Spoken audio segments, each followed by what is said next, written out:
Well, I'm certainly hairy today.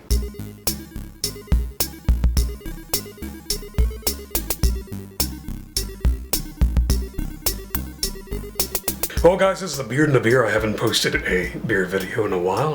I need to post more videos in general. But anyway, just to get to the point, this is a interesting video to say the least. I don't have my good mic here this time, and good God, my fingers are pink on this viewfinder.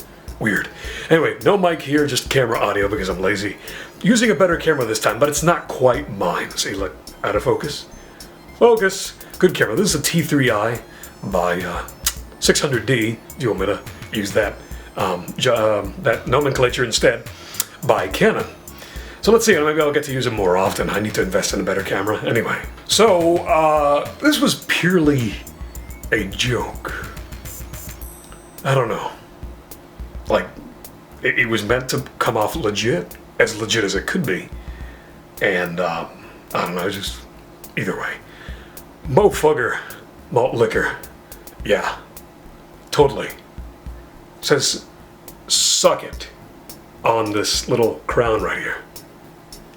Ominous bottle, ominous label is ominous. How much more ominous can this be?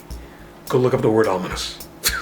But yeah, so all in all, this is not an actual beer. This is supposed to be a joke. Logan, over at Tech Syndicate, you messed up my joke. You weren't supposed to drink it right away. But anyway, so he drank this when in fact, let's see, wait a minute. Oh, brother, when in fact, this beer is actually Scuttlebutt Porter. Never had Scuttlebutt, so I'm going to give you guys a quick story as to why I did this. For one, it was just a joke, just to be silly. And the thing was, Moe Fugger was a parody beer commercial. It was not real. I used to think it was. I'm like, oh my God, can I actually get this somewhere? But it turns out I can't. You know, it was on the radio about 10 years ago or so, and basically he kind of thought that, hey, can we get some of that? And I was like, oh my God, I'm really totally playing this little joke really quick. So I wanted to find some Miller Lite or Budweiser, something that was clearly nasty. Or even Colt 45, something. But most bottles on the bottle cap have a distinguishing, logo, a feature of some kind.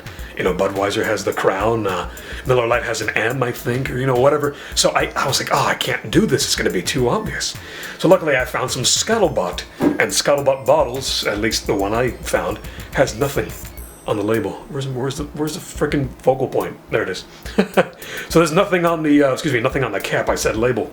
So when I went ahead and delicately removed the original label, as you can see, totally delicate, just ripped the shit out of it, and put a Moe Fugger malt liquor. Suck it! Suck this Moe Fugger! But yes, I put a Moe Fugger label on it instead with some lovely Elmer's glue. Look how bad that is. Look at that, it looks like crap. But anyway, so I kept the one that looked nasty, and I sent him the one that actually looked kind of believable. And basically, so I'm going to be trying some Scuttlebutt Porter. This is not actually Moe Fugger. It would have been great if I could have sent him like a really crappy adjunct lager, Bud, Miller Lite, some crap like that, but is clearly piss water. That would have been more believable to be a malt liquor by Moe Fugger. Nitro, go have some. Left Hand Brewing. So let's go ahead and get this puppy open. No smoke out of this one. So yeah, again, this is a porter by Scuttlebutt. And they're out of Washington. Is it Washington? Why not? Ooh, I can smell that already a little bit. Is it Washington? Everett, Washington. Ooh, interesting.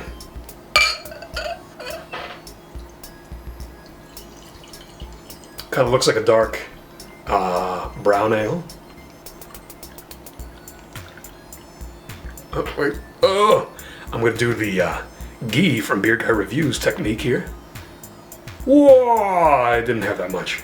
The head is kind of almost mocha, kind of between off-white and mocha, because it's not all that dark, but it's certainly not white. So, now I'm clearly prepared, and it looks horrible. I need some mustache wax is what I need.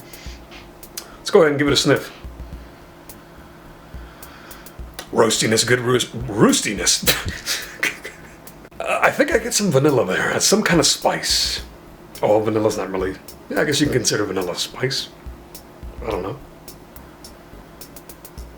More roastiness out of that kind of nuttiness there at the nose, the roasted malt, and that's about it for now. Let's go ahead and see what the mouth is like.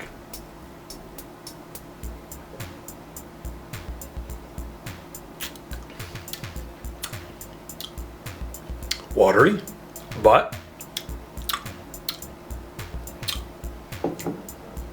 it's not bad. I believe this is 5.5. Let me 5.5, yeah. 12 fluid ounces, of course. Fluid ounces, fluid ounces. Alcohol 5.5, and well, IBUs, I don't even know. Probably 20 something, 30 something, if anything. Maybe 40 something. But I don't get much bitterness at all from the first sip. Good maltiness, good roastiness. Watery though, it's not a heavy mouth feel. Far from. It's not even medium. This is actually a very light porter, but it's not bad at all. This is tasty. And if you know you're a beer drinker, oh god, thank God, that totally stayed in my video for a while. But if you're a beer drinker and you want to try something new, I can already say this is a nice icebreaker, if you will. You know, break the ice for you, help you dive into the craft beer landscape environment.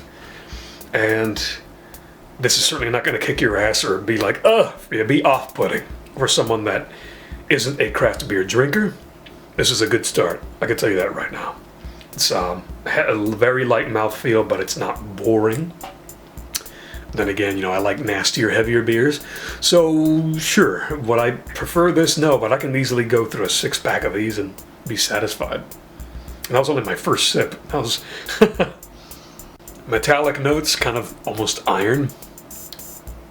Ooh, big time on that last sip. This really does make me think of a brown ale now more than a porter. But I've had even stouts that still have that kind of metallic-y aftertaste, or even up front. It doesn't even have to be an aftertaste. But it's not off-putting, but maybe for some it may be a little too apparent, too abundant, too evident, you know, too overwhelming. It's not bad though. Good roastiness, good nuttiness.